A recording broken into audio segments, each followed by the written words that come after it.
2021년 12월 29일 큐티 말씀입니다. 디모데후서 3장 10절로 17절입니다.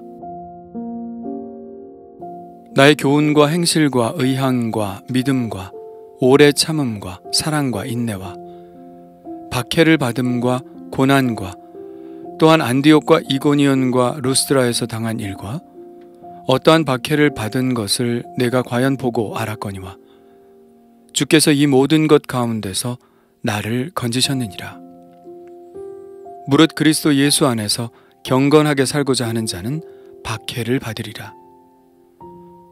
악한 사람들과 속이는 자들은 더욱 악하여져서 속이기도 하고 속기도 하나니, 그러나 너는 배우고 확신한 일에 거하라. 너는 내가 누구에게서 배운 것을 알며 또 어려서부터 성경을 알았나니, 성경은 능히 너로 하여금 그리스도 예수 안에 있는 믿음으로 말미암아 구원에 이르는 지혜가 있게 하느니라. 모든 성경은 하나님의 감동으로 된 것으로 교훈과 책망과 바르게 함과 의로 교육하기에 유익하니, 이는 하나님의 사람으로 온전하게 하며 모든 선한 일을 행할 능력을 갖추게 하려 함이라. 아멘.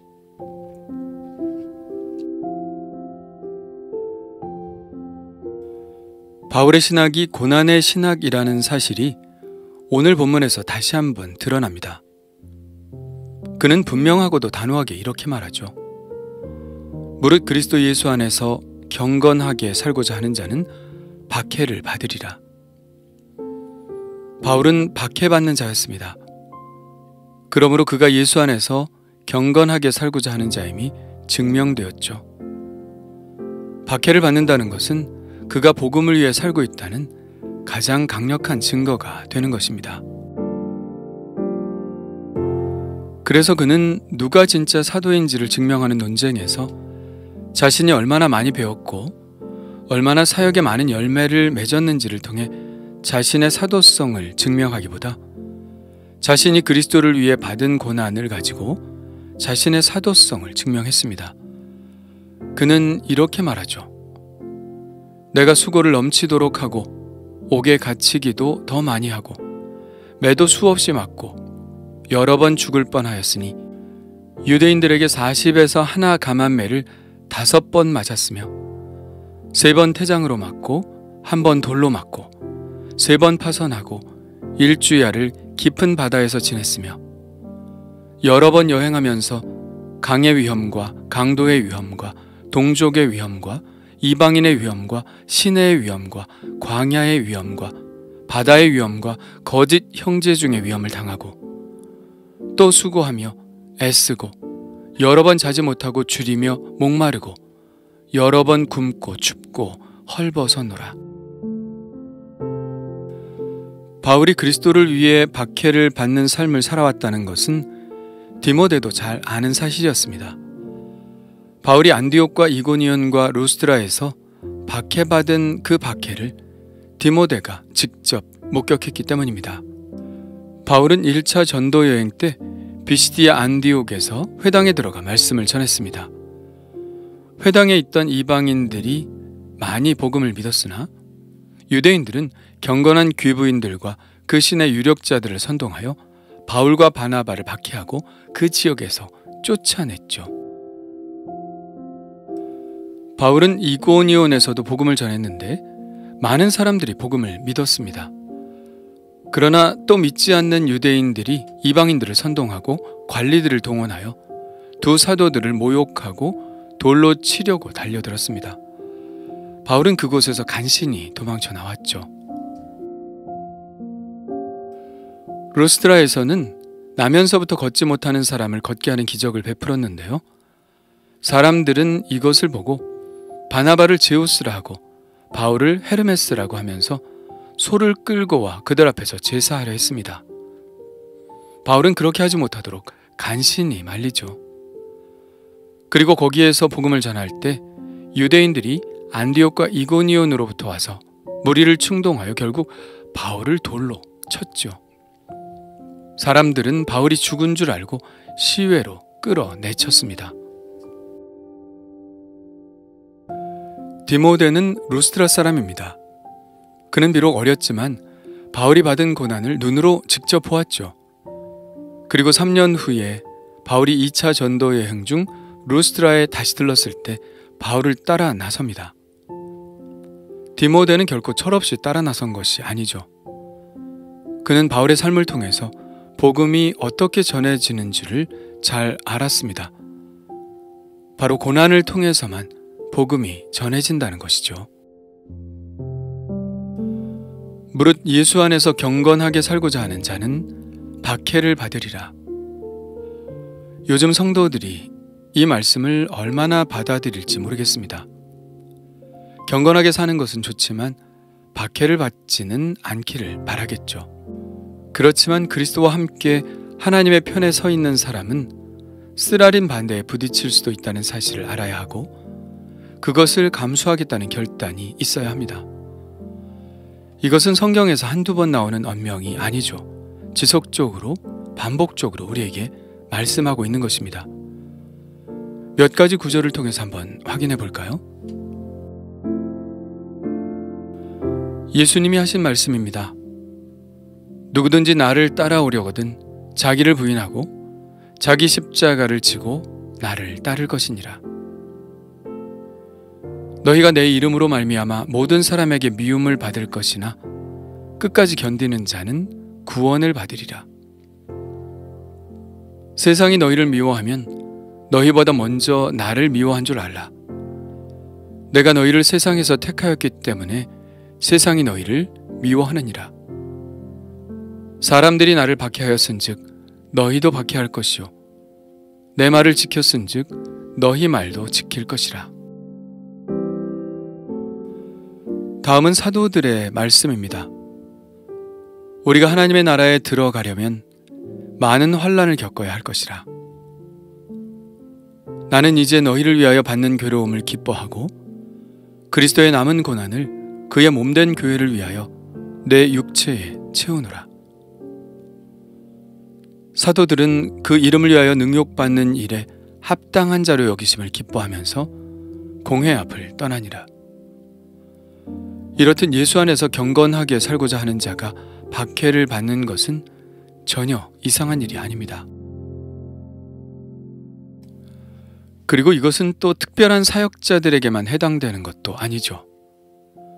경건하게 살고자 하는 것은 모든 그리스도인들이 해야 하는 선택이기 때문입니다. 빌립보서에는 이렇게 말합니다. 그리스도를 위하여 너희에게 은혜를 주신 것은 다만 그를 믿을 뿐 아니라 또한 그를 위하여 고난도 받게 하려 하심이라. 너희에게도 그와 같은 싸움이 있으니 너희가 내 안에서 본 바요 이제도 내 안에서 듣는 바니라. 바울은 그렇게 복음을 전했고 성도들은 그가 어떤 고난을 받으며 복음을 전해왔는지를 보았습니다. 그리고 그 싸움은 우리들에게도 여전히 남아있죠. 예수 안에서 경건하게 살고자 하는 자는 박해를 받을 것입니다. 우리는 이것을 매우 당연하게 받아들여야 합니다. 그리스도 안에서 경건하게 살고자 하는 사람은 예수 그리스도에 대한 그리고 구원에 대한 확신을 가져야 합니다. 그 확신이 고난을 이겨내게 하는 것이죠. 그런데 그 확신은 어디서 생기나요? 바로 말씀을 읽고 연구하고 묵상하는 데서 생겨납니다. 그래서 바울은 성경이 주는 유익에 대해 설명하면서 그 확신 가운데 설 것을 권면하고 있죠. 그렇다면 성경이 주는 첫 번째 유익은 무엇일까요? 그것은 예수를 믿음으로 구원에 이른다는 진리를 가르쳐 주는 것입니다. 성경을 통해서 우리가 얻을 수 있는 것이 많이 있습니다. 인류사적 지식을 얻을 수도 있고 성공을 향하는 인사이트를 얻을 수도 있습니다. 역사적 지식을 얻을 수도 있고 처세술을 배울 수도 있죠.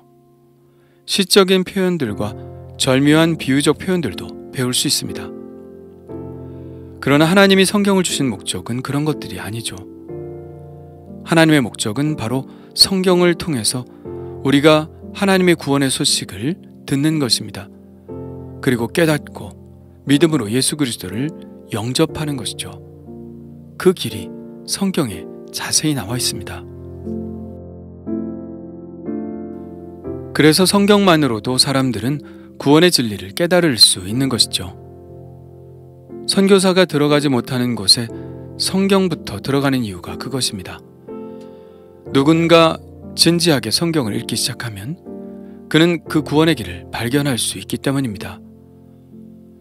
그러므로 우리는 성경을 통해서 다른 것을 얻기보다는 오직 구원의 길을 발견해야 합니다. 저는 개인적으로 방 안에서 성경을 읽다가 이 구원의 길을 깊이 깨달았기 때문에 이것이 사실임을 합니다. 성경을 읽을 때 성령께서 구원에 이르는 지혜로 우리를 이끌어 주시죠. 성경이 줄 수 있는 것은 구원만은 아닙니다. 성경은 하나님의 감동으로 지어진 책이기 때문에 그 안에 교훈과 책망과 바르게 함과 의로 교육하기에 유익한 말씀들이 무궁무진하게 들어 있습니다. 구원을 얻었다고 다 끝난 것이 아니죠. 우리는 끊임없이 성장해야 합니다. 17절의 말씀처럼 하나님의 사람으로 온전하게 되기 위하여 성장해야 합니다. 이것은 인격적 성장을 말하죠. 그리스도인으로서의 신앙 인격을 형성하는데 성경이 매우 유익하다는 것입니다. 그리고 좀 더 나아가자면 성경은 그렇게 온전해진 사람으로 그로 하여금 모든 선한 일을 행할 능력도 갖추게 합니다. 끊임없이 우리를 실천적 삶으로 인도하는 것이 바로 성경이죠. 성경은 하나님의 사람이 배우고 행해야 할 표준입니다. 이 표준이 갖추어지지 않았다면 이단적인 사설에 휘말리게 되고 구원과는 정반대의 길, 곧 멸망의 길로 가게 되지요. 지금도 많은 사람들이 이단에 빠지는 이유가 성경 안에서 참된 구원의 길을 발견하지 못하고 성경을 깊이 읽고 묵상함으로 끊임없이 성장하는 것을 멈추며 주님의 선한 일에 적극적으로 동참하지 않기 때문입니다. 수많은 스승들이 있을 수 있으나 성경만큼 좋은 스승이 없죠. 성경이 쓰일 때 하나님의 감동으로 쓰인 것과 마찬가지로 성령님은 우리가 성경을 읽을 때도 동일하게 역사하십니다. 우리가 성경을 펼칠 때 성령께서 친히 스승이 되셔서 우리에게 가르쳐 주시는 것이죠. 그렇게 말씀으로 단단히 무장할 때 우리는 그 어떤 고난도 달게 받으며 그리스도의 복음 안에 굳게 설 수 있는 것입니다. 나는 성경 안에서 구원의 길을 발견했나요?